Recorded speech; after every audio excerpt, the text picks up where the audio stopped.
Well, good evening, Ravensflock. And we have a special guest who's not a member per se of the flock, but you guys know him, I'm sure, because he is out here all the time repping his team, who is our division rival. We have with us tonight none other than Quincy Carrier. I'm so excited to have you. Welcome to the show. How are you, Quincy? Appreciate it. I'm doing great. I'm doing great. It's early season, so everybody's still excited about what's ahead. Nobody's really getting too deep into the doom bag. And I'm excited. I think both these teams got a lot to prove against each other this Sunday, and I think it's gonna be a good game. Ooh, tell me about it. Hendo, how are you tonight? Me, I'm extremely excited because we have Quincy here. Now, when we discussed bringing on a Browns YouTuber, there was only one name that I mentioned, and that's because I've been following Quincy for a minute. I was there with Worst Takes when you went back home and you were back in the room going over everything. I've been a fan for a long time, so I Oh really yeah. do appreciate you coming here and hanging out with us. And of course, AFC North talk. Everybody knows him from that. And the one thing that I like about Quincy is he is not a homer. He will tell you the truth regardless if it's about his team, it's another team. He's not one of those, everything's great over here, but that team sucks. He will tell it as it is. So with that being said, if there are any Cleveland Browns fans in here, and this goes out to our guests as well, right now, just for the first 5 weeks of the season, we are extending bandwagon tickets because we are the original Cleveland Browns. Okay. We are extending it for you to come follow this team. You can like us. This week You can of like all it. weeks, you gonna pull this one. I don't listen, I you know didn't we know hate this was that one. You know we hate that one. I'm saying, so it's not cheating. If you Browns fans want to follow us, it's not cheating because we are the original Browns. And I'm joking, but the only reason I I'm say just gonna that ask this question, head though. Is Jim Brown's number retired in Baltimore? no. I mean, all Johnny right, well, we United's Wait, gonna the number move is original not. on. Browns. Johnny United's number isn't retired in Baltimore. And I'm just joking. And I know you did a video on it, but I only brought that Yeah. up because this is the Ravens' 30th season, and they decided to celebrate that during this week. Now, a lot of people in the Browns community just feel like this just isn't right, and Ravens defenders are just going to say we're only doing it because it's our home opener. How do you feel about it? It's one of those things where it's like, I think, yeah, Browns fans are right to feel like this little bit like strange that like this is lining up like this on Right. it. And like I don't understand why Baltimore fans ain't just accepted that it's like, hey man, yeah, this is what we do. It. Of course it's to make you mad. You a rival. Like it's one of those things. It's like when Texas pick on Texas A&M or something like that. It's like, of course, this was a move that they requested to the league. Like, yeah, can we get this as a home opener this year? The league granted that request. And this was the way they wanted to celebrate it. It's a rivalry. These are the things rivals do to each other. Right. I think it's fair for Browns fans to feel disrespected this week. Like, it's a very disrespectful week, right? You guys are 12.5-point overdogs. Like, when we're healthy, like I understand it when it's DTR, the Zat man about to play against you. Like, okay, yeah, we all know what's about to go down. But this week it's healthy. You also got Joe Flacco, first time back in the bank. So that's another thing. I don't know. This is a deep cut, but do you remember way back after Joe Flacco won the Super Bowl, Joe Banner, who had just became the president, I think at that time of the Browns, because Jimmy bought the team, he had this sweet idea to try to free up, I think it was Donnell Ellerbe, that he was going to offer Joe Flacco like this big contract to free him up from, like, to make the Ravens give him a big deal so they could free up one of the linebackers. And it's just hilarious now that Joe Flacco's on the Browns on this day of all days. Look, this is going to be a weird game. It's got all the recipe for weird game. You guys are celebrating 30th season. You got the old Ravens logo in the end zone. I saw that on you guys' Twitter. Joe Flacco's back. This is going to be a peak strange game in Browns-Ravens history. Yeah. Hopefully it doesn't go the way the last one did, which was Monday Night Football, where Lamar didn't get diarrhea, right? That's the official story, that he did not have diarrhea. You didn't have to bring that one up, even Quincy. though I know he told somebody to move, and I know that move. That's right. Like, yeah, out the way. Hurry up. Come on, man. Yeah. I mean, it's only fair. We stole the team. Y'all stole our quarterback. I mean, it's only fair. Wow. Yeah, then you got Lamar Jackson. You know, like you We'll lost take Joe it. We'll Flacco and take it. got a 2-time. Who, by the way, Lamar Jackson was supposed to be drafted by the Cleveland Browns if he fell into the second round that year. Hugh Jackson wanted to take him. Don't know what he would have done with Baker Mayfield and Lamar Jackson, but he wanted to do it. Wow. Well, listen, you're right. You are so right, Quincy. This game here has all the makings for just being one of those weird games. But you know what? Listen, in the last 5 years, you guys have our number, right? In the last 5 years, the record is 6-5 in favor of the Browns. So hopefully on Sunday we can change that and even the score. I'm hoping so. But he sounded really surprised. He's like, "What? Oh, oh, The really? last 5 years, I did not. Over the last 5 years from yeah." Because September. the last 4 years we split. Yeah. So Did we sweep one year? There's no way the Browns swept the Ravens, right? That didn't happen. Was it one of them years Lamar was injured? It's possible. it had to be. It had to have been. It had to be. 'Cause I remember Lamar had like a 4-interception game one time. We lost that. It's still, yeah, you did. Yeah. Yeah. Still, I mean, Tyler Huntley's capable of giving games away, so I can believe that. No, wait a minute now. Stop. We're not talking about our backup QB. Listen, okay. If you have questions for Quincy, the Browns guru expert, please go ahead, drop your questions in the chat. This is not going to be a long stream, but we wanted to just kind of talk ball a little bit tonight. So Quincy, I'm going to start with you. As our guest of the half an hour, I'll say, as a Browns expert, what is the biggest strength of the Browns defense other than Myles Garrett? Okay, we know that he's been a thorn in our flesh for the last how many years, but other than Myles, what's the biggest strength that the Ravens really should be concerned about on your defense? I think this is the best defensive line Myles Garrett's ever had in his life. I think this defensive line, like I remember we used to have the conversations about why TJ Watt's production used to be higher than Myles, and a lot of it was, he has Cam Hayward and those other guys on that line. I think this is the first time that he has a better defensive line than like TJ Watt. There are some guys here that I don't think the world knows, but these guys are real ballers, right? Malik Collins was really, really good last week from a pass rushing perspective. Isaiah McGuire, again, he's not a household name, but he's going to be somebody that the AFC North is going to know about. Was getting consistent pressure. Last year was in the top 3 of Pro Football Focus run stop grades from the edge position. I believe he was even better than TJ Watt at that. And in what we saw all camp and what we have seen that first week versus Cincinnati was just another continuation of it. He can rush the passer. He's really disciplined as a run stuffer as well. Mason Graham, the 5th overall pick, he was doing a lot of great things in the second half of that game as well.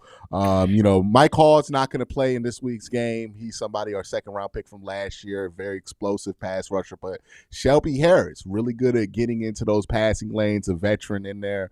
And Aiden Huntington is somebody I think we're going to make use of this week. A UDFA out of Tulane. He's one of those guys where he's too kind of big to be an edge rusher in the NFL, but just as athletic as some edge rushers. So he plays like this kind of hybrid 3-tech. He will also be a fullback on the other side for the Cleveland Browns and our best special teams tackler. So you're going to see it's big number 98 all over the field. And I think it's going to be interesting to see how they use him. I think they're going to use him instead of Joe Tryon-Shoyinka as that extra kind of heater they like to bring off the edge, because I think they want the extra size and athleticism against a guy like Derrick Henry. So this defensive line, I mean, like it's been able – I remember years where Myles would come off the field and you didn't even have to look for 95's number not to be out there. You could tell it was not the same defensive line.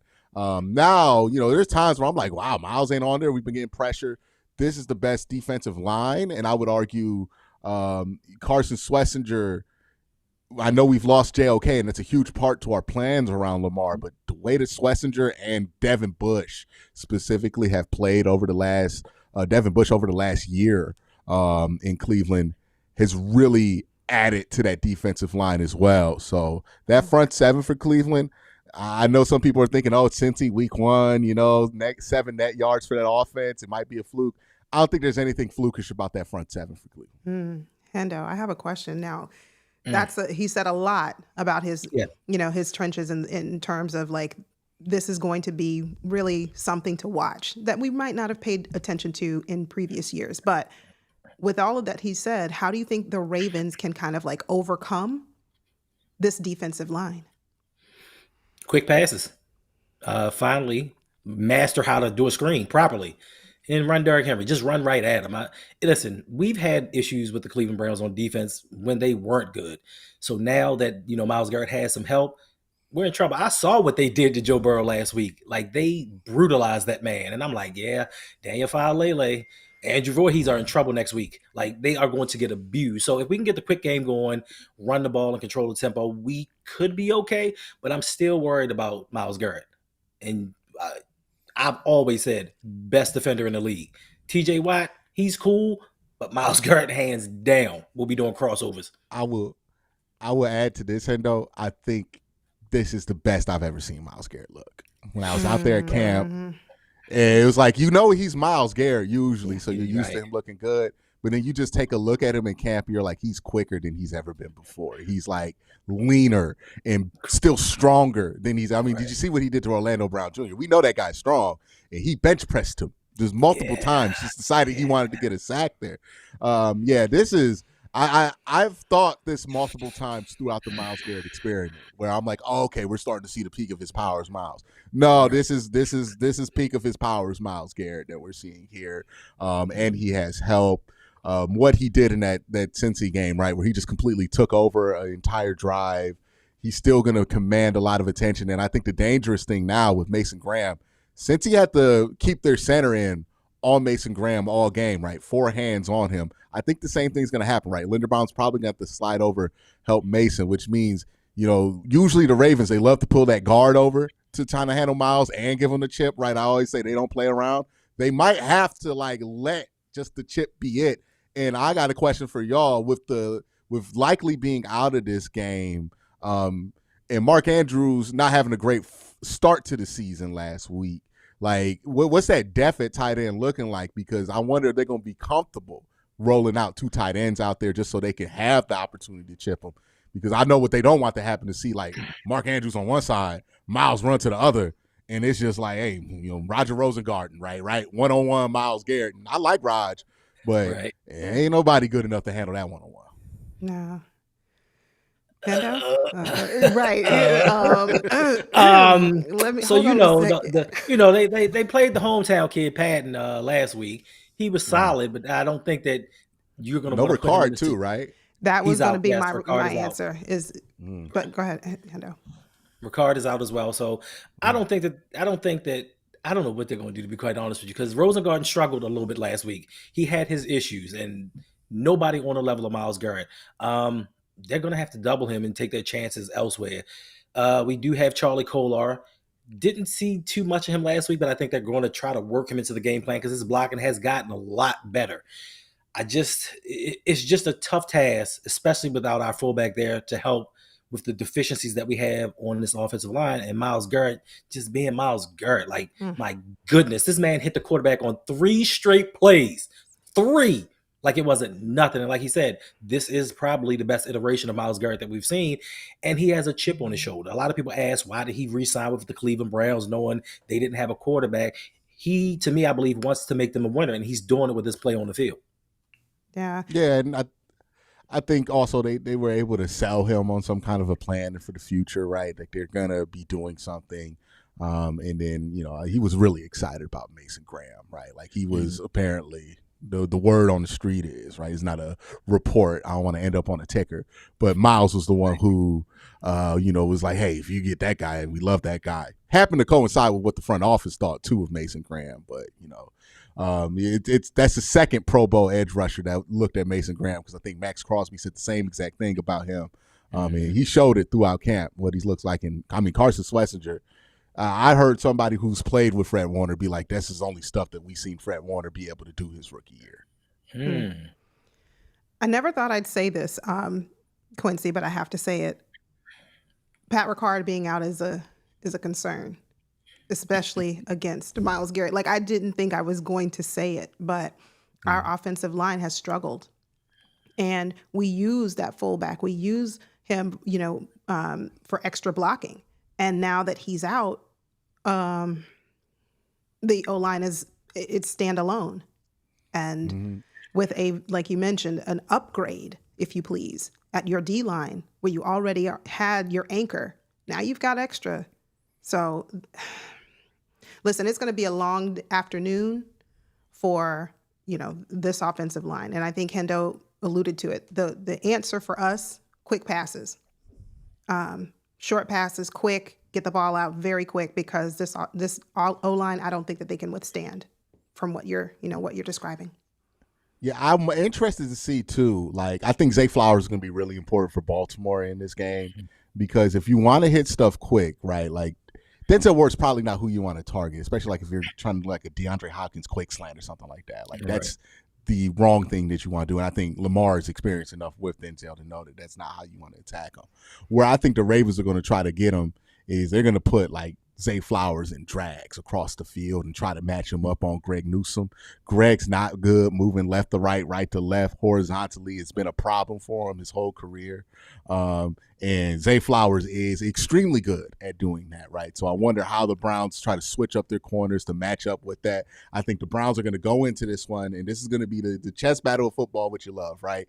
What Baltimore is going to want, Zay Flowers on Greg Newsome, because that's the most favorable matchup for them. What the Browns want is that Greg's going to stick on DeAndre Hopkins, and then they can have Denzel handle Zay Flowers. So that's going to be the battle between Todd Monken and Jim Schwartz. You're going to see a lot of motion, a lot of stacks, right? A lot of a bunch to try to force that matchup.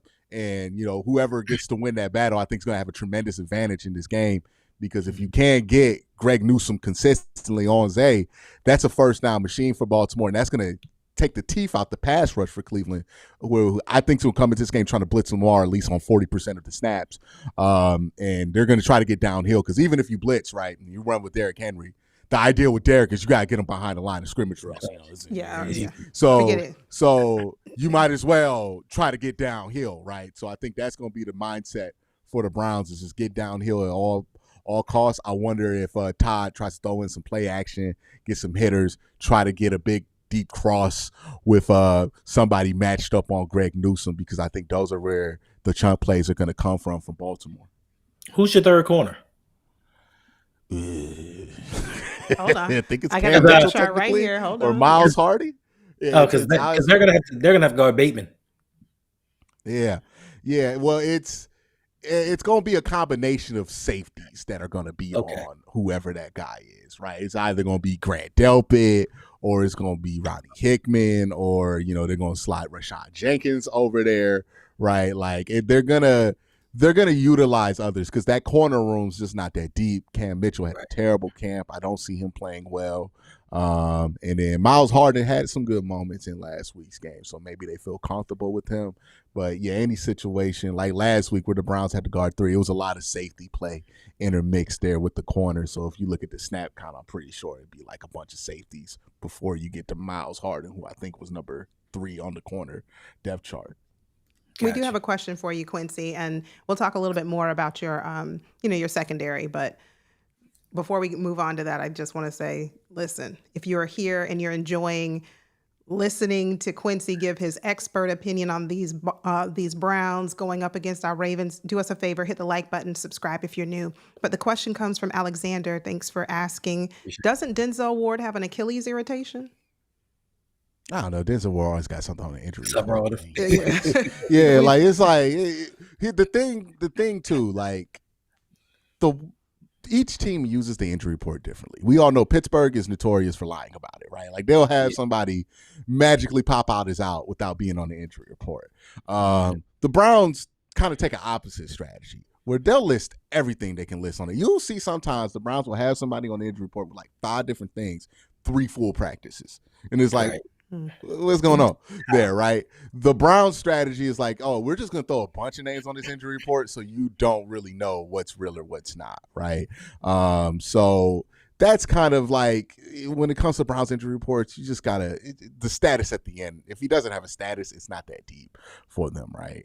Because there are times where I've known that like Denzel Ward, I think he had like a foot injury in 2021, and it was never on the injury report. Right, so if it's really something they trying to hide, but he's gonna play through it, it's not gonna pop up on the report. Right. Baker's labrum never popped up on that report. Remember that? Yeah. Yeah, I do. Quincy, so talking more about your secondary, which matchup are you most looking forward to, or do you think that is going to be the most exciting to watch on a Sunday?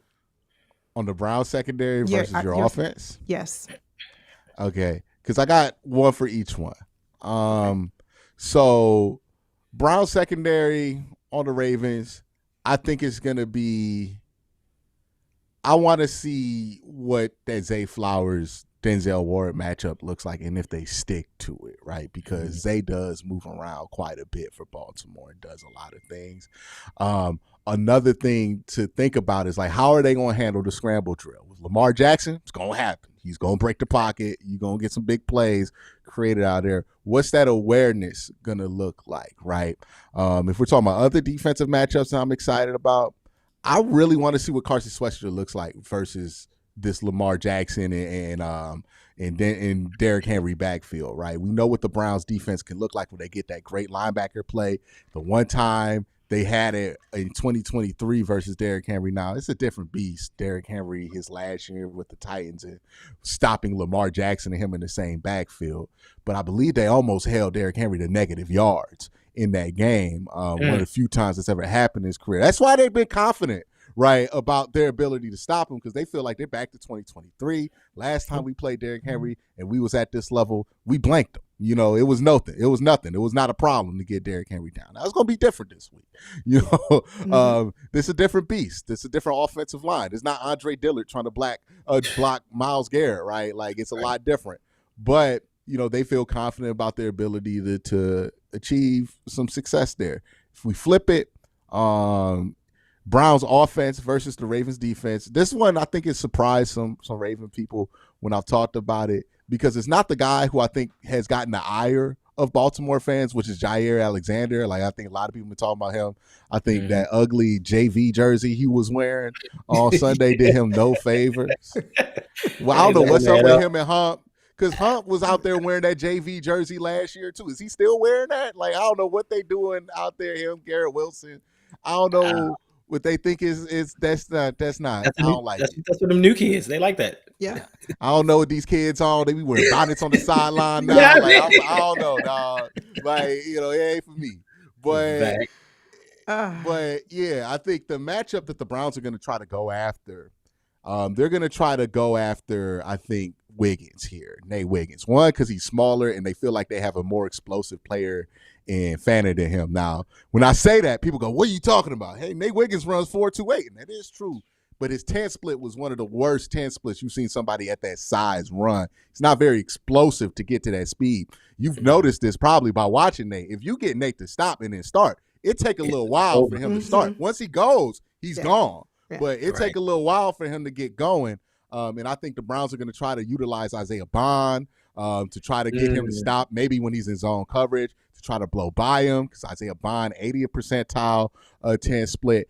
And then Harold Fanner, who had a better 10 split than him, I think they're going to try to really utilize that matchup, get him on the boundary. You're going to see 44 and a bunch of stacks on the outside, because they're going to say to themselves, he's more explosive. We can get in and out breaking stuff out on him if he goes into zone, because he's not going to be able to break fast enough. And then he's going to be difficult for him to tackle, because Harold Fanner is 250.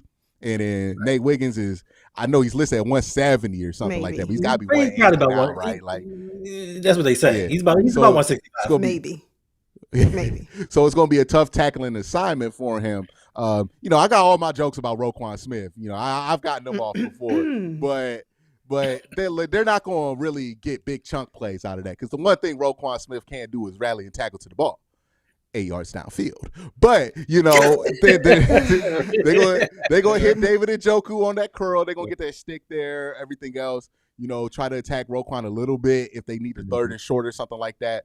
But you're not going to go to that consistently, because you're not going to get a chunk play. He's too consistent of a tackler. He's too good at his pursuit angles. But what you can get is maybe a chunk play out of that matchup. So, you know, Nate Wiggins there. I'm wondering what they're going to do with Jerry Jeudy, because I don't think any of these corners are really a great matchup for Jerry unless they sit in a lot of zone. They did last week against Josh Allen, but they playing Joe Flacco this week. I have to imagine it's going to be a different strategy.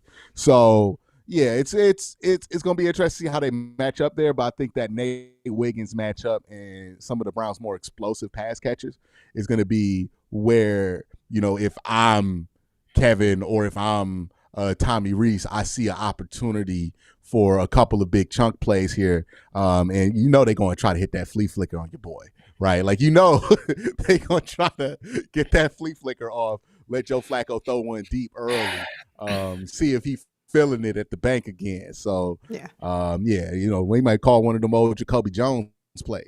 All right. Maybe. I'm going to ask you, Hendo, and then we do have a question for you, Quincy, in a second. But Hendo, how do you think Joe Flacco is going to be? How is he going to respond? First time back at the bank as a Cleveland Brown, coming back home. I mean, once a Raven, always a Raven. That's what we always say. Hendo?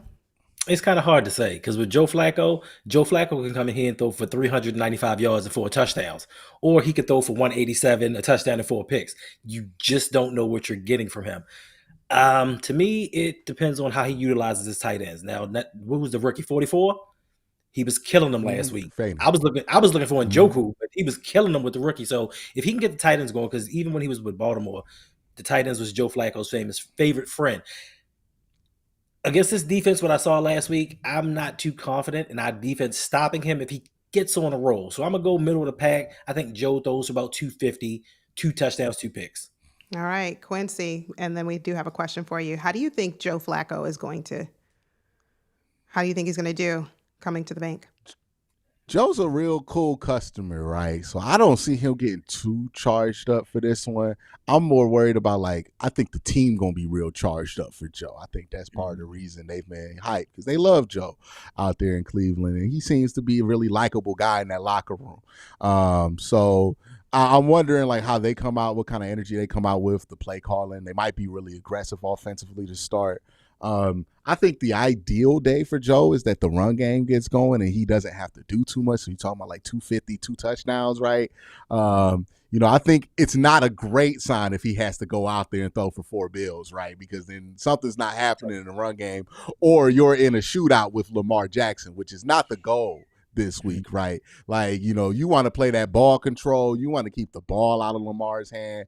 You want 2 14-play drives going to 6-7 minutes. You really want to frustrate the Ravens. And the Browns know one of the ways you can frustrate Lamar is you can just keep the ball away from him because he can sit on that sideline. He be getting mad, right? He get mad more than anybody on that sideline. You keep him sitting there for 7 minutes, he start getting mad, then he start pressing.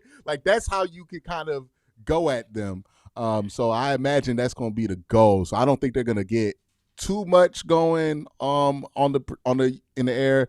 Maybe Quinshon Judkins plays this week. That helps the run game out. They could be viable there. But yeah, I think Joe's going to play it cool this week. I think he's been very keen on that, right? He understands this is a rare opportunity to start. He has a great connection with Kevin Stefanski. I think Joe sees this as I'm trying to finish this season and have a good enough season where I could just feel good and retire at the end of it, right?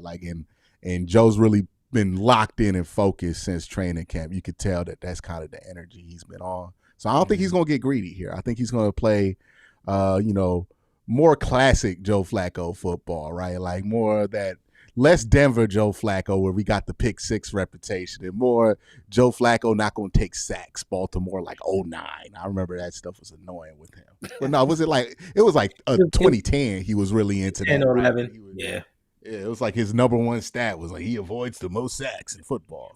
Yeah. Question for you, and I do know that time is winding down for Quincy, so I'm going to ask this question, and then we have one other one for you, Quincy. But Osmond wants to know: do you think your D-line and linebackers will be enough to support to help protect your DBs? I think the Browns' game plan this week is the less Lamar holds the ball, the better, right? They want to limit the amount of time that Lamar can do something with the football, whether that be keeping him off the field or when he's there, forcing him to make a quick decision, right? Now, the Ravens might say to themselves, we got to get rid of this ball quickly, right? And that might play into what the Browns want to do. That might not play into what the Browns want to do. What they don't want is Lamar back there being able to attack deep about 20% of the time, like he did against Buffalo, right? They want to limit the damage. I think if they had to pick one, they would rather deal with Derrick Henry all day. Not disrespect to Derrick Henry, just Lamar, two-time MVP. He's a much bigger problem. So they want to limit the amount of time that Lamar has to do damage on them because they feel like they can handle if this becomes a Derrick Henry game, right? That's not going to be the fastest pace. So that's really where I think the Browns want to focus in on for this week is just let's get pressure on Lamar. If he does the thing where he jukes three of us and gets downfield, it is what it is. But we're going to still keep attacking, right? We feel like, I think another thing with the Browns that they're going to utilize is this team has like 8 guys that they feel comfortable with rushing the passer, sometimes 9. They're going to be fresher than any offensive line they play against in the fourth quarter. You saw that against Cincinnati where, the first half it wasn't looking amazing, but then you get into that fourth quarter, 6 minutes left, they hit the gas, and all of a sudden you're like, wow, Miles still has all this energy because he hasn't been playing all game.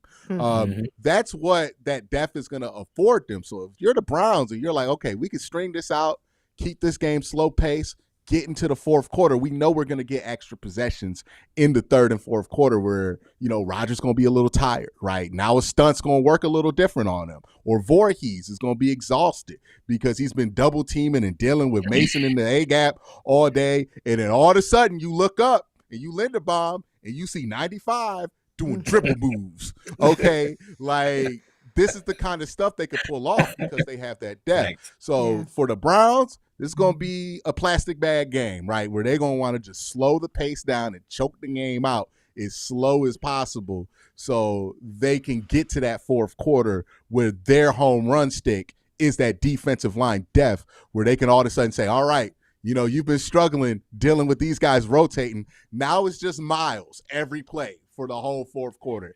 Can you deal with? By the way, he's fresh, right? Can you deal with that, right? That's going to be, I think, the way that the Browns want to win this. Derrick Henry, Lamar Jackson, those are dudes who can destroy that game plan, right? But Myles Garrett, Denzel Ward, also dudes on the other side who can enforce a game plan against elite competition. We saw it last week. I think that's going to be very exciting to watch. All right. Yeah. What do you think, Hendo? What are your thoughts?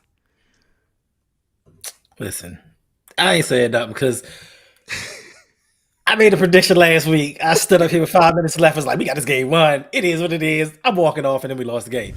If the game's close in the fourth quarter, like he said, we've seen through years past that if they keep this game close, they find ways to beat us. Even though we may have the superior roster, for some reason, Kevin Stefanski-led teams just have our number. So for me, it is what it is. I'm gonna wait till after the game is over to speak my piece. I got nothing to say this time. I'm coming to peace. I'm coming to peace. I learned my lesson last week. 5 minutes, I was like, yo, it's no way we can lose this game. 5 minutes and we got the ball. And it's all right. One year after the Browns beat the Ravens, I had declared that, it was going to be true that Kyler Murray was going to be better than Lamar Jackson, and then he ended up not losing any games and then winning the MVP in 2019. So we all have our moments of overconfidence, right? It definitely happens. So, yeah, I would say this game, you're going to know a lot about this game in the first quarter, right? How both teams come out.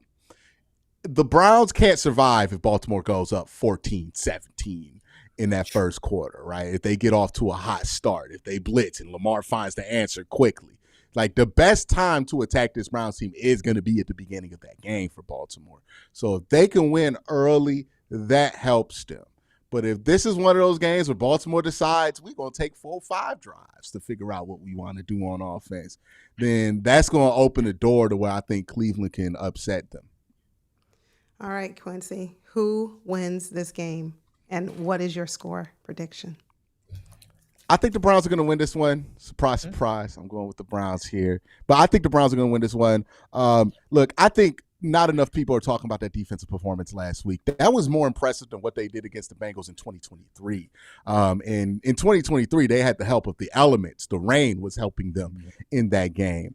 So I'm very high on what this defense was able to do. That secondary holding up as well as it did really made me feel a lot more comfortable. They seem to actually be able to run zone this year, which if you followed this defensive core since 2018, you know that they have struggled in zone forever. They seem to actually be able to run it competently now in year 3 of Jim Schwartz.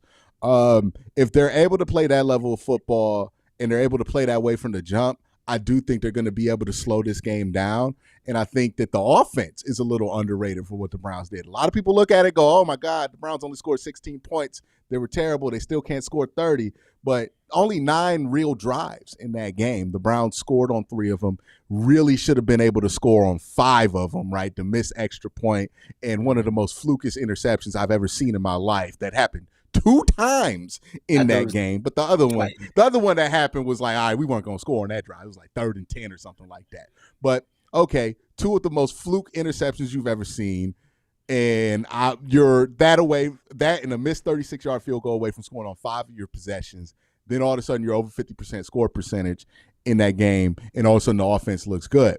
So I think that offense was a lot better than people thought. I think they're going to be better at throwing the football than people think they're going to be this year. The big question for Cleveland is, can they run the ball at an efficient clip? In the preseason, they were doing pretty good with it. Last week, it wasn't very impressive. It looks like that first team needs some time to be able to get on sync, right? Because it's like guys pulling, guy to the linebacker too early, right? Not splitting. It's just stuff like that that's really slowing down the run game. And I think personnel was a big issue. We didn't have our hammer. If we had hammer back with Quincy Judkins, I like what we saw out of Dylan Sampson, and then we know that Jerome Ford can get a big play here and there. Then all of a sudden, I think that room looks a lot better. So, yeah, I think the Browns are going to surprise some folks. I've been saying this all offseason. The Browns aren't going to be an easy dub. I know people are thinking, oh, it's going to be a 4 or 5 win team. No, this is going to be one of those teams you don't want to play before you have a game against Kansas City or, a big game ahead of you. Because if you don't come in ready to fight against this football team, they're going to hit you in the mouth, and you might not get up from it because it's going to be a lot stiffer than you think. I think this team has issues, obviously, kicking, why we didn't win week 1. But, if we're talking about week to week playing them, they're going to be a very difficult team. So, yeah, I think they're going to be able to get enough here. And it's been interesting because, Baltimore's not been really returning the energy with the trash talk like they normally do. It's kind of like they're trying to downplay it or like, oh, man, we got bigger things to worry about. And I understand that to a point, but it kind of reminds me of when the Browns played the 49ers. We had P.J. Walker starting at quarterback that game. And, the 49ers were like, oh, it's the Browns. We got this one. We're going to handle it. We lost a big game last week. We're not about to lose 2 of them. Kind of just we're going to get right this week. And if this defense is playing at that level, ain't no get right. Right.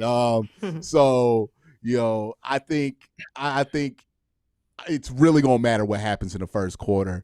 And my gut feeling is that I don't think Baltimore is taking the threat as seriously as maybe they should right now. Okay, Hendo, give your score prediction really quickly. Then I'm going to have a quick question for Quincy, and then we'll let him go. Since it is the Browns, division opponent, I'll be respectful, and hopefully we don't have a repeat of the 49ers game because they did miss the kick at the end. They still had a chance to win it. But I have a lot more respect. I have a lot more respect for this Browns team than I do the Buffalo Bills. So I'm not going to go that far with it. I don't know what happened with Jerome Ford. They didn't run him a lot, but they do have a great run game. And the one guy that nobody is really talking about for me is somebody I've been looking for years to step up, and that's wide receiver Cedric Tillman. He, to me, could be the X factor in this game. People sleep on him. Coming in as a rookie, I thought he was going to do a lot better, but it's taking him a little bit of time.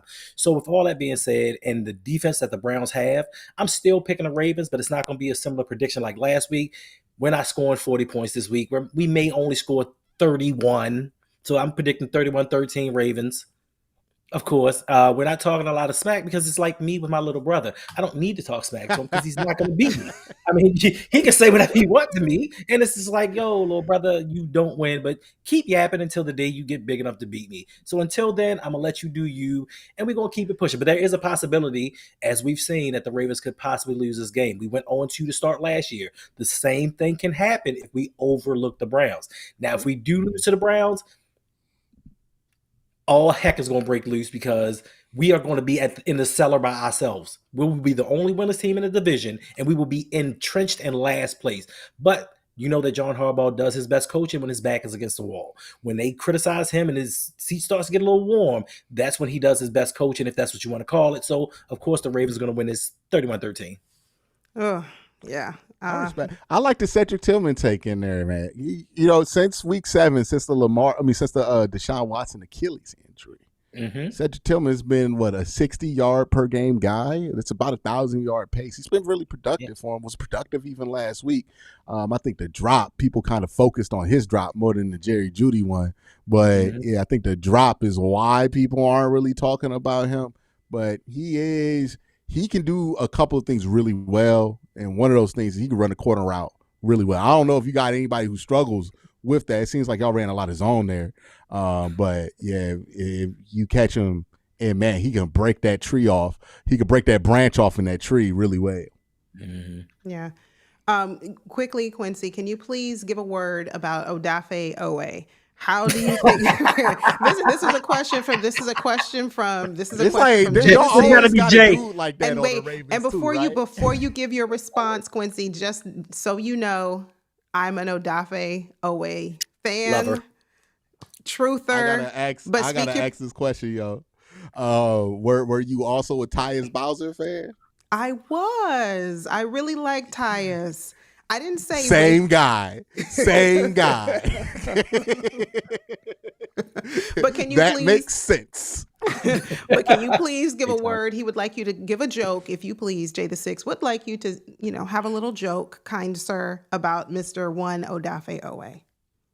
I don't know if I have any Odafe Owe jokes in the chamber, to be honest with you, because I ain't really thought about Odafe Owe in a very long time. A long time. Yeah. Quincy, it's like what y'all I just is said I'm a Ojabo fan. over there. Yeah, I'm just being honest. Like, I got Roquan jokes because I always got to talk about Roquan because he play all the time. I'm like, yeah, man, what number is Odafe? Is he still 99? He is 99. He has 99 problems, and Odafe Owe is not one of them. That's right. You got 99 problems, but a sack ain't one, right? He was double-digit. Quincy, put some respect on my guy. He is into the double-digit sack club last year. Now, okay, fast forward to this game, this season, and last game against the Bills. No, he was not there. Anyway, family, thank you so much. He might do well this week, to be fair to him, because he's the exact kind of edge rusher that DeJuan Jones struggles with. He's a little slow. He's not. Wait, because DeJuan big, and he don't move well, right? And that's the one thing Odafe does do is move pretty well, right? What do you run, like a 4.4 at the combine or something like that? I remember watching him. I remember watching him at the combine, being like, "That's one of them little fast guys that the Ravens fall in love with." Him. There was another one, Boye Mafe. I thought they was going to take him too. But yeah, they love taking that guy and then acting like they're going to put him in coverage and then rushing Kyle Van Noy for whatever reason. Yeah. But Kyle Van Noy. It's kind of crazy. Y'all drafted so many people to be that number one edge, and it's still Kyle. Yeah, that's not. He's that's terrible this year too. Yeah, well, Ojabo, Odafe, y'all got Mike Green now. Like, somebody got to take the throw. Mike Green, right? Somebody's got to, we got to have a pass rush. If like you said, Quincy, every team has strengths, weaknesses. Ours right now, if I had to say, is definitely O-line on the offense, but no, it's the pass rush. But anyway, Quincy, thank you. Odafe's real solid as like your fifth edge. Like, if he's just like coming in rotating, I think he's gonna be really fifth. Yeah, like it's a rotation. It's 2 starters on the other side. Like, so you could bring in Odafe on like a NASCAR package, and I think he's real because he kind of athletic like a linebacker. You might be able to put him in a mug. Like put him in one of them. No, Quincy, not anymore. Listen, fifth round pick Tavius Robinson has taken more snaps than him. So, yeah, he's not even that dude anymore. Even after he get injured? No, he got heavier. He bulked up. He's slower. Okay. They tried to make him stronger. Thank you, Jay the Six, for that question. He started eating lunch with Roquan Smith. That's what happened. Look, you got Roquan Smith They go to jokes. they over there go to They need to have Roquan, Nate Wiggins Wawa's. figure out what Roquan doing, dog. That's what they need to do. Get him on that Roquan plan. No. Anyway, family, thank you for showing so much love to our guest, Quincy. Thank Yes. you, Quincy, for being here. Please let Appreciate you. everyone know where they can find you and all the wonderful things that you're doing in social media. Yeah, you can find me youtube.com/Quincy Carrier. You can use the @ feature at Quincy Carrier. I pop up there. You can find me on Twitter, KWEN_C. The Ravens lose. Wait the 2 days to follow me. You don't want to wait the 2 days. I would hate for you to follow me and block me on the same day because it might be nasty time. But after that 2 days, it's gonna be all straight. But yeah, you follow me on Twitter, Instagram. I think I do TikTok now. Yeah, I do TikToks. So somewhere put my name in there on TikTok. I'll pop up. I've been posting some shorts there. I don't really be on TikTok. I don't know what the meta is on TikTok. I very much feel like an old man every time I'm on TikTok, but I'm on TikTok. I'm also on Instagram as well. But thank you for having me on. Awesome. Appreciate Well, definitely. We appreciate you for coming. Thanks for spending some time and sharing your wealth of knowledge about the Browns. Unfortunately, I did not give my score prediction, but I don't believe the Browns are taking this one. I think this one goes to Let the me get Ravens. your Odafe Owe sack prediction. You saying like what's the Oh, line at? okay. Now you're talking my language. I'm going to give, so I was a little bit wrong in the Bills because I gave a sack prediction. I said 1 sack for Odafe, 2 would be lovely, and I was way off. Now, Anyway, how you gonna predict that he gonna get a sack on Josh Allen when he's not? Well, he tried to get bigger apparently, right? he did. So that's what Allen. I was just about to. That's the reason why I said, because he bulked up. He got Josh bigger. Allen got Josh that Allen is country tough to take Dakota down. strength. I know. He got He's that. tough to take down. I farm But- bison in the field. Hey, but he got tackled 1-on-1 by Nate Wiggins though. He got sacked one. So He ain't get sacked. He got tackled. He got to say sack. no, He didn't Nnamdi get Madubuike was the only sack last week. So No, this was in the playoff game. Oh, okay. One-on-one, Nate Wiggins just took him down. Would he shoot at his legs or something like that? No, he grabbed him up top and threw him down. Surprisingly. He must have saw a little dude back there, felt bad. Like, all right, Let me get out. let me go ahead. And it's See the so world class, Little dude y'all has causing it. trouble. Our Like when guest your has little to go. nephew, like your nephew trying to wrestle you, he like, all right, Right. you got me. Yeah, I mean, kind of like the Ravens playing the Browns. Yeah, it's just like that. All right. Okay, he's gonna have against Joe Flacco. See, y'all are being mean. I see. This is not supposed I'm to go sorry, there. we're being mean. Thank First you, of all- Jay the first of Six, all- for this. What do they mean? People have been respectful all night. They have been no. They've been absolutely respectful, but now this slander of I just kind of I can't take it. But to answer Quincy, I'm just fascinated because I have never ran in to an Odafe Owe superfan. Man. Like I didn't know that they was. I didn't know that was happening. Like, what got you? Like, are you a Penn State fan? Like, what? How did you get? Like, what happened? Was it an article? He said something nice in a press conference. Like, what got you here to be a Odafe? I want to know how this happens. Because I know you didn't watch a game and was like, oh. wait a man, minute. See, Quincy, why you have to do that? Like, First of all, Why you have to do that? He's 100% correct. He had 0 sacks in the senior year, so you couldn't have watched him and be like, "That's the guy." I'm not a Penn State fan. Hendo and I are Gator fans, so we like the Wait a Florida minute. Gators. First of all, Okay, I'm don't just lie to teasing. yourself. Hendo is a Florida State fan. I'm a Florida Gators fan, but no. So it has Lost nothing to to South Florida. do. We are going to be respectful of Quincy's time, but I'm going to give you the long and very skinny of why I really like Odafe Owe. And I said it in a few streams before. I really like his story. A few years ago, off season ago, the Ravens did like a documentary about kind of how he grew up, where he came from, his history, his family. And it was just really, really moving. And I fell in love with his story and how he made it to the NFL, especially not having played football for many years prior to being drafted. Can't you tell now? All right, Quincy. Well, we appreciate you. Well, Thank you very much. Okay. Oh yeah, I just wanted to understand how it. So it was like they did a documentary. He had a really gripping story. You He connected to that did. story.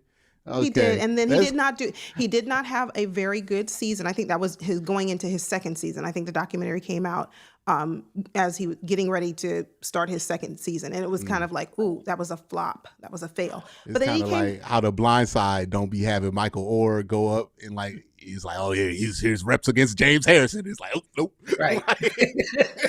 the dream's over. Right. But to answer your those question, stories always Quincy, crack me up though.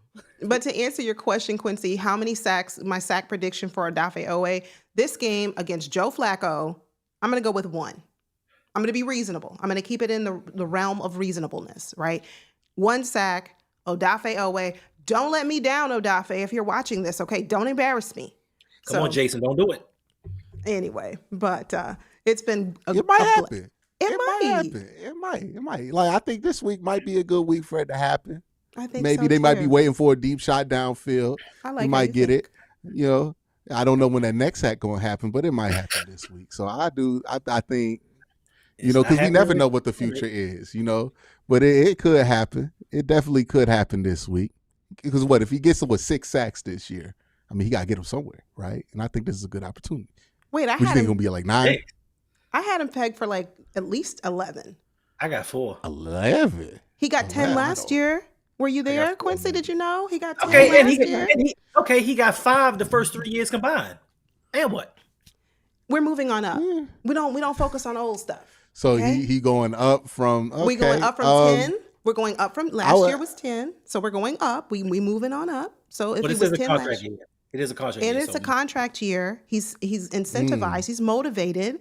Listen, okay, you guys are sleeping on my guy. Don't disappoint me out here talking about you, talking you up, Odafe Owe. Don't come out here. Well, making me look Yolanda, bad. I highly recommend that you take that faith that you have and bet the over on that, because I can't believe I would imagine the spreads on that one are very favorable. You might be able to get like what, $2K for like $10. I'm not even joking. Like I don't think Vegas think that's gonna happen, but hey, Anything hey, possible. look, it's early in the Anything is season. This is possible. what we talked about. Anything is possible. Anything is possible. It's Odafe early in the Owe, season. 12 sack season. That's possible. I said Right now. 11. I said 11. Okay. I said 11. I said My bad. last year was 10. I gave him 11. So with that, I stand on that. And there you go. So Quincy, again, thank you for being here. Wow, Tim P. Raven said 6. No, he's gonna have more than 6. But thank you, Quincy, for being here. It's been awesome. I'm not Yes, it gonna say has. good luck to your team. I'm just gonna say Good we'll luck to your see you. team We'll see after you this on the week. opposite side of victory. That means the Ravens are gonna take this one. But thank you for being here. You have a good one. Peace. All right, take care. Take it easy. Ladies and Wait, gentlemen, whoa. Wow, we still here. ladies and gentlemen, Quincy Carrier. I'm so glad he joined us. It was, a blast. I've been He's so good at what he does. And so I saw someone say Oh, earlier, Listen, he graduated with a bachelor's in TV and radio from Youngstown State. So he's studied this. Yeah, And I was that's why going to he's say, been- I didn't know that, but he's really good at what he does. He's very, very good. Make sure you go over, subscribe to his channel, follow him, make sure you do that. Support him. And Ravens are going to win this one, we appreciate him for his perspective that the Browns are going to win, but the Ravens are going to win this. I didn't give my score prediction. I don't think it's going to be a very high scoring game, not with Myles Garrett. And not with our offensive line. I'm going to go with 24. No, okay, hold on. Don't forget that there's no Pat Ricard. You're right about it. You're right. That should add at least 10 points. You saw we scored 40 last week. Stop. I'll say 28, Ravens 28, 21. Ravens 28, Browns 21. That's my score prediction. Book it. Come by on our live stream. Come by on our live stream so that you can see like, wow, Yolanda, you were right. You nailed that score. That's it. And you nailed it with Odafe Owe getting 1 sack. Hendo, what were you saying? You gotta let people be delusional every now and again. Like you gotta let them have that so that they can release those endorphins in their brain and just feel good and happy about themselves. You don't want to kill their joy each and every time. So I'm gonna let her have this one.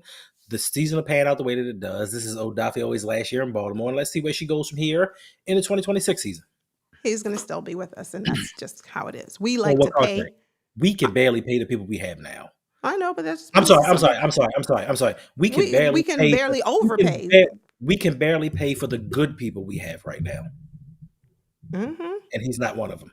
So, Big Reg, Ravens are not losing. Why are you saying this? What evidence do you have to support that the Ravens are going to lose to the Browns? Other last than year, yes, and make sure. last year, Okay, well, this is a new year.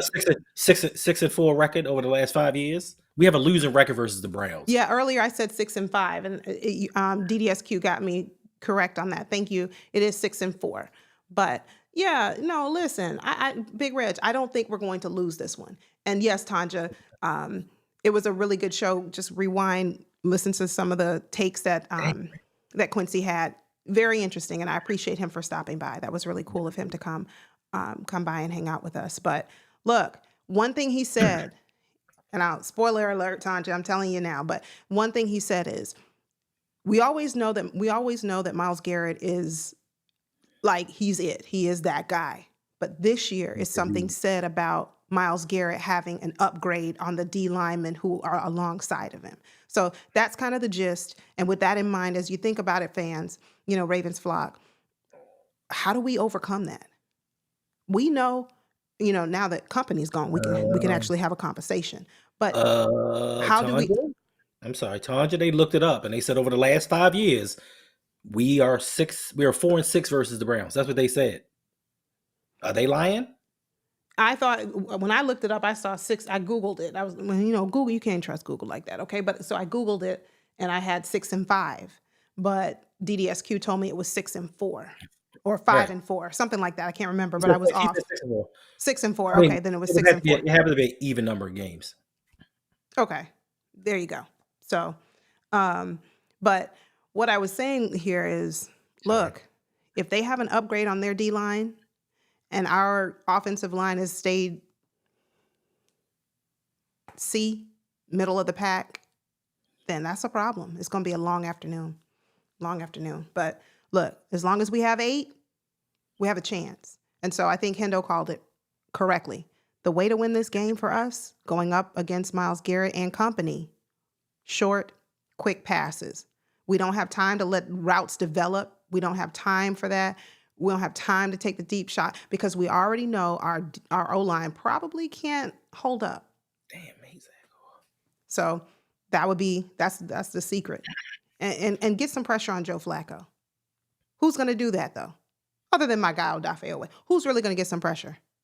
First of all, I guess you don't remember the live stream from Sunday night when even you were sitting there yelling, "What are you doing, Owe? You're useless. Like, you provided nothing." Wait, okay, I didn't say useless. Now, wait. Now, let's not go too far. But one thing, just like Quincy said, and he made a very good point, you can't compare Joe Flacco, Josh Allen. It is really hard to bring Josh Allen. It's hard to get after Josh Allen. So the level of, what it's going to take, hey, I think Odafe, I think he has it this time.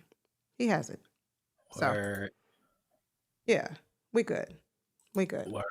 Anyway, family, well, we are going to get out of here. I thought we were going to talk about Oh, yes, we do have one other thing to talk about before we get out. Thank you, Hendo, for reminding me. Saw this earlier today, and I hope I can bring it up. Let's see if it works. Saw this earlier, and I just want to get your thoughts on it. This was a tweet that we saw, and it said that John Harbaugh, according to Marlon Humphrey, John Harbaugh said that after the Bills, the loss to the Bills, that our team is just not mature enough. Mercy. The Ravens team, they're just not mature enough.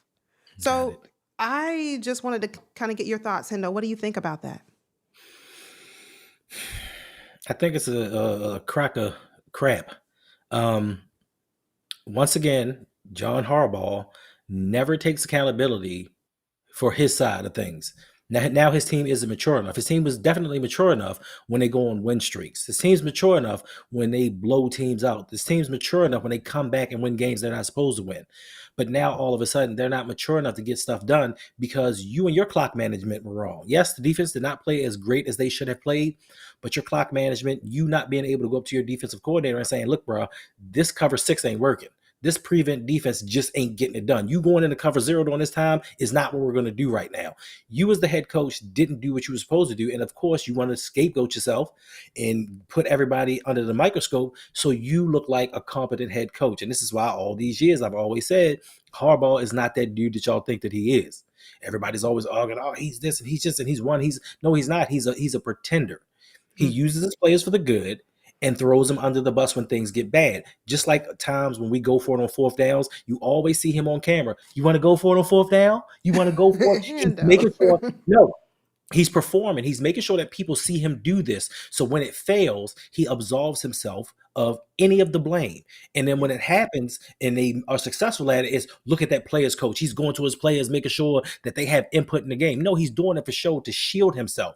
He's never taken accountability for the failures of this team. A lot of the Ravens articles that are pro-Ravens are now talking about when is John Harbaugh going to get it. This isn't the same coach that we inherited back in 2008. Back then when he wanted to prove himself, he was innovative, he was aggressive, he wanted to do certain things. But now that he's comfortable, now it's, let's see where things go and if we can eke out a win. But it's never his fault. You never hear him get in front of a press conference like a Dan Campbell and say, I just didn't do my best and my team followed suit. It's always they didn't. How can you get up here and say that Roquan, rewind that. How can you go back and say Lamar, Derrick Henry, Humphrey, Kyle Hamilton, they're not mature enough? No, you're not mature enough to be the leader of this team. You just want the glory that comes with winning. Not the glory that comes with winning the Super Bowl, the glory that comes with winning in the regular season. So for me, once again, it just proves to me this ain't the guy for us. I don't like getting political and talking about certain things, but there's a certain man who's the leader of the free world, and he made some disparaging remarks about Baltimore, talking about we raise killers. These kids are born to do wrong and all of these other things. Then you got this head coach that's supporting him. He's saying disparaging things about the people of your city, the city that you represent. And you sitting here talking about, yeah, I'm rooting for him all the way. That already told me what kind of man he was for him not to stand up for us and to side with somebody else. And the same thing comes around when it goes to his players. He showed us his personality. He showed us what he's all about. So for all the people that love to come in here and it's like, no, what would we do without Harbaugh? We would thrive and maybe win championships and be better off as a team. So that's what we would do. I just need somebody in here that is quote unquote an adult and takes responsibility for everything that they do wrong. It takes nothing for you to say, I coached a bad game today. Like, I led us astray, but he can't do that. Oh, Kyle, what are you doing? You went to Notre Dame. You should be smarter than that. Oh, Lamar, that was supposed to be a run play, but I guess Lamar didn't know that, and he pitched it to Zay Flowers. Stop. You messed up. You didn't have your team prepared as you usually do not do in big games. And take responsibility, but he ain't going to do that. So whomever it is out there that wants to defend John Harbaugh, you keep on defending that dude until he's out of here. Yeah, because right now, Hendo, you are just another person who's at the end of the bar. Facts. As per your background, so. I'm at the end of the bar. The end of the bar. What did I say? Back of the bar, end of the bar? Yeah, that. Sipping on yak. Yeah, listen, when I saw that tweet, I became really irritated. And I try not to get on like the side of like angry. I try to kind of reel it in. But I became extremely irritated by that. Because you as a leader, we look to you to be able to have the wherewithal, the bandwidth to understand that, listen, it starts with me. And if you don't believe in taking accountability, then you don't really believe in your team. I said it in a previous stream, and I say it again. I don't believe that John Harbaugh really trusts Lamar Jackson like he says he does. And I don't believe John Harbaugh really has, when I saw that, I said, he doesn't have this team's best interest right now. I don't feel that way. And that's sad. I wish I could say something otherwise, but when a leader and he said earlier this week, Kyle Hamilton, I question whether he graduated from from Notre Dame. Wait, That those was are a that was a stupid play. that was stupid what he did. And I question whether he graduated from Notre Dame. You don't say those types of things about your players in public. Right. My mama taught me you don't air out dirty laundry. Of course, Facts. you keep whatever you have going on in-house, you deal with it in-house. You don't go out into the streets, into the media, into the public, airing out all of your grievances, and you keep that backstage, so to speak. And the fact that he did that, to me, that's saying you're going to lose the locker room if you have not already. So You anyway, wonder why Patrick Queen, after certain games, would say certain things. Like, he wouldn't directly call out the head coach, but he would say, "We keep doing the same dumb stuff over and over again, and I'm getting sick of it." Like, he called it out, and people just took that as to mean game situations or teammates. No, he was talking about the head coach. There's a reason. There is a reason Ed Reed don't really mess with John Harbaugh like that. One of your organization's greatest players doesn't really rock too tough with your head coach. To tell you the truth, it seems to me that Ray Lewis don't really rock with him like that. Now, I know Terrell Suggs defended him, but I think, to me, that's just the Raven in him. Like, he's just backing him because he's just a Raven. Back in the day, when they had that mutiny, Suggs seemed to have a little different tone to his conversation about him. So, enough is enough. There comes a time we can find. We've had this conversation before. We can find anybody. Bears. We can find anybody to come in here and win us 10 games, 12 games, and get us to the playoffs and lose. It's not hard to find that guy, to be quite honest with you. So to have him come in here and what he's doing is he's separating the team, because this kind of talk, you talk about people on defense, you talk about players aren't mature. Now, Marlon Humphrey had to come out and say this. So if Marlon's talking about it, it's really bothering him. Now, once you split this team, now you're lessening the likelihood that we can go out and win a championship, because a team divided has distractions, and those distractions can keep you from your goal. It's hard enough to win with just talent. We've seen in baseball, we've seen in football, we've seen in basketball, where they have collected the best talents that those leagues have had to provide, and none of them have ever won a championship, because it's not always about talent. It's about cohesiveness. It's about togetherness. It's about It's about the leadership that you have that's going to take you forward. And we've seen with this head coach in the past, we don't have that leadership to get it done. Now, when the players took control and said, "John, we're not doing what you say do because it's stupid," we went out and won a Super Bowl. But every other season that we let John Harbaugh take control of this organization, what happened? We lost to inferior teams. It's not like we went into the playoffs and just, something happened and we got beat. Each and every year, 2019, we lost to the Titans. They definitely weren't on our level. 2020, the Bills, they weren't on our level at that time. Josh Allen was not the Josh Allen we're seeing right now. 2023, 2024. Come on now. The Chiefs, they weren't that good. Like, they are the Chiefs, but they weren't the Chiefs. And they were the lesser team. And each and every season with John Harbaugh as the head coach, we find ways to lose the teams that we should not lose to. But everybody wants to praise him because we won 12 games during the regular season. Listen, at this point, I don't want my hopes of a Super Bowl championship to be dashed because there's division in our camp. I don't want to think about it. I don't want to focus on it. I just want to hope and believe that our team can some way rally together enough to overcome this. We've done it in the past with players who had to come together and stand up and say, enough's enough. Enough is enough. So that's what I'm hoping. And thank you, Dan Tana, for becoming a channel member. Thank you so much. If you are here and you're enjoying the content, do us a favor, hit the like button, subscribe if you're new. If you want to join my channel, Hendo's channel, both of the channels would be great. There is a button down below, join. Click on the join button and it will tell you all of the tiers that are available to you. I do want to give a quick shout out to Brandon Bazell, B Squared. He was the first one in my chat, but because of the delay when you start streaming, I couldn't put his comment up, but I do want to recognize him for always being supportive and, just being there. But like I was saying, my biggest concern is we have the talent and I don't want the talent to be wasted. And I Right. feel that we're doing just that. And if we focus on the minutia, if we get into the weeds too much and focus on, well, John Harbaugh doesn't like this and such about that, and he said Kyle Hamilton is, doesn't do this, and if we get bogged down in that, we lose sight of, oh, by the way, in about 2 days we have an opponent to face. We need to prepare for that. We need to focus on that. So that's kind of where I stand with it. It's sad. Sure. I don't like to see it. I don't like to hear it.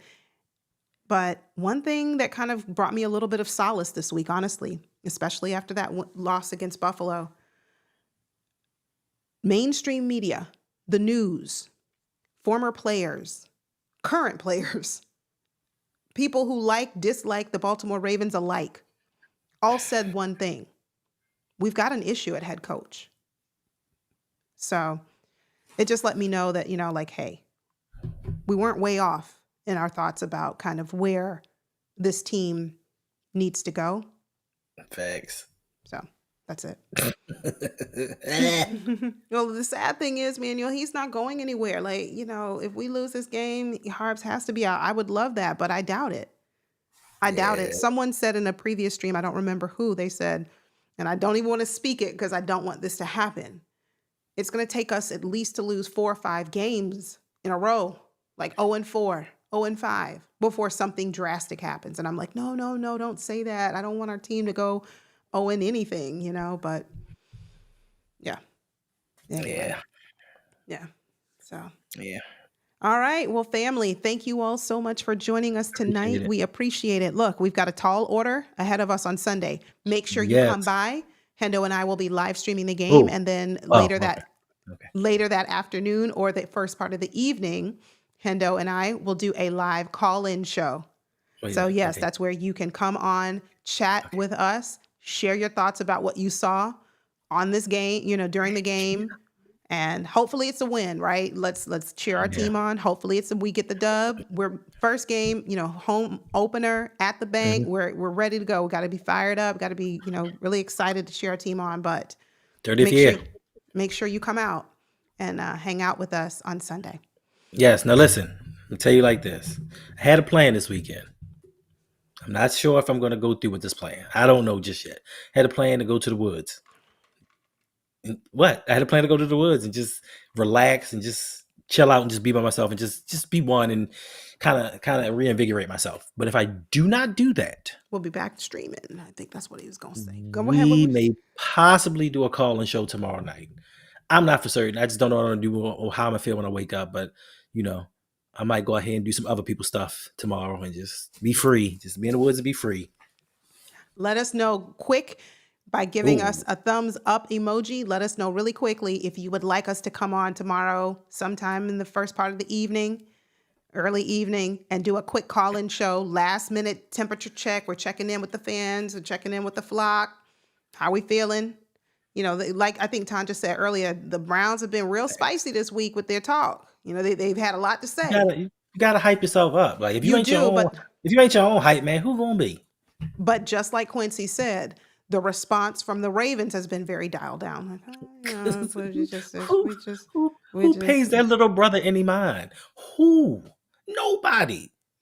It's kind of like you keep calling them little brother, and you can't say that when they have the edge up on over us right now. I could listen. Hopefully I could not care less. I could not care less. Listen, you are my little brother. I understand. You won 7 world titles in a 10-year span. Your greatest players are Jim Brown and Otto Graham. I give you that. You have a storied franchise. Trust me. I remember Brian Brennan. I remember all of these dudes. I'm not worried about Ray Kingdom right now. Stop it. I understand that you have a rich history, and we took part of that history and made it our own. And I understand that it has to be frustrating that you in the Super Bowl era has never won a title. And within 5 years, we took your team and built a Super Bowl champion. I get that. But during that time, you've had 86, 87 quarterbacks that you played. Joe Flacco is going to be the 8th quarterback that plays against us just in the time that Lamar's been here. So I understand you want to be a relevant franchise. You want to be relevant in the AFC North. which is kind of hard being that since the AFC North came into existence, the Cleveland Browns are the only franchise that hasn't won an AFC North title. The only one. So yeah, little bro, calm down. Little bro, get yourself together. Little bro, follow behind me and let me show you how it's done. We can't show too much. We got to figure out. Yeah, both teams are coming off a loss this weekend, last weekend. So we got to get it right. Hold up. The fumble, the drive, all that. Listen, I used to be a Denver fan back then. So John Elway was my guy. So I know all about Webster Slaughter and all them dudes and watching them lose with Bernie Kosar. I loved it. One day, Dan Tanner's got to call in and tell us all about his Chicago Bears. Yes, he got to tell us about his Bears. They're doing stuff. Is that the one? Hold up. Is that the one that invited us on his show? It is. This is the one I told you about. Wait. Is that the one that said your little friend? Say hello to my little friend. Is that him? Is that him? Is this 1985? Never had a 4,000-yard passer. Is this who we talking about? Leave Dan Tanner alone. Because what I saw from the clip was, I got something for your little friend. What you got for me, bro? You got a 4,000-yard passer. You got a Super Bowl title that begins with a 2. I don't think that you do. I try to end these streams before they go left. I try to end these shows before they just go left. I'm sorry, Kia. Oh, wait a minute. You created us. No, we are in. Listen, we all, the Browns and the Ravens, we share the same mitochondrial DNA. We share the same DNA. But when they created us, they put a little bit more into it because we were champions.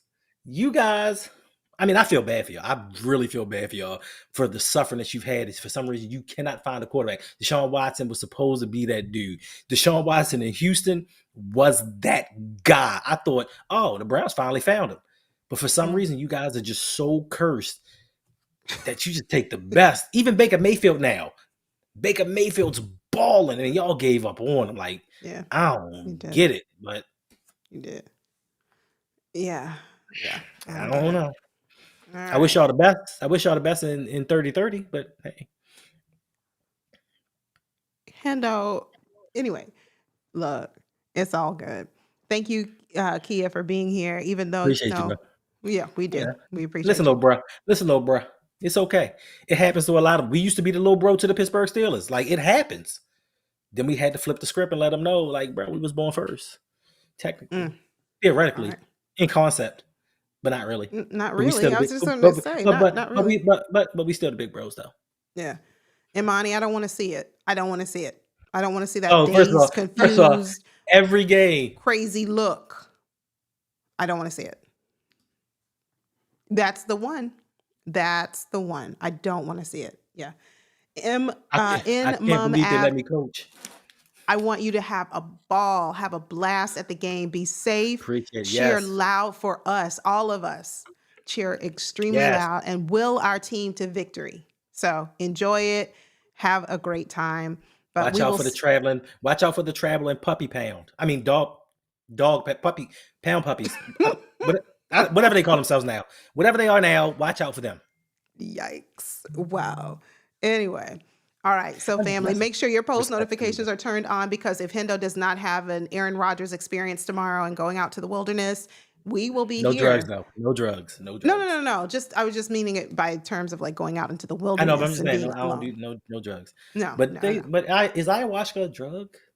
I mean, it's a psychotrope, so yeah, it's a psychotrope, so it is one. So, but anyway, so he should be suspended then, right? That's not my business. I don't know, but I'm sorry, kid. We joke around here. We play like we don't really mean it. I mean, yeah, I respect the dog pound. Yeah, honestly, and I hope you were here, Kia, for the whole show. If not, it's worth a rewatch, because you guys have a good one. Quincy was here with us, and go ahead. Oh my gosh, it just hit me when Kia, like when I see the Cleveland Browns come on, like when they running out the tunnel and they show the dog pound. The theme song pops in my head. What's that song? The backyard against. I don't know the song, but it's just, that's what the song. That's the song. I think it's the backyard against. That's the song I hear when I see Cleveland Browns run out on the field. As I was saying, make sure your post notifications are turned on. We might be here tomorrow. doing a call-in show. Hey, I got to get my reps in, right? I got to get, better at it, make sure everybody can come on and hang out with us and speak your truth. But if not, we will see you all on Sunday when we take on the Browns and win here at the bank. Family, it's been Yeah. fun. Hendo, any parting words for our family before we go? Nice Listen. parting words. Listen, we better win this game. That's all I'm saying. What? We cannot go 0-2 and be last in the division, because no matter what the Bengals, no matter what the Steelers do, if we lose this game and they both lose the game, we still in last place by ourselves. We can't let that defense wreck shop on us and can dictate and control this game. We need to run Derrick Henry. We need to keep Lamar protected more than anything else. We need to keep Lamar protected. And all right, good night, kid. Appreciate you. We need to make sure that we're not outcoached again, as we normally are. But other than that, it's going to be a great game. I can't wait to see how this offensive line matches up against their defensive line. Like, that's something that I want to see, because it's going to be foreshadowing as to what we may possibly see in the future. Now, they can get better throughout the season, but it can be a playoff preview as to if we need to make some kind of trades, we need to make some moves. That's all. We better win. That's all I know. Ooh. All right, family. Take care. We will see you back very soon. All right. Have a good night.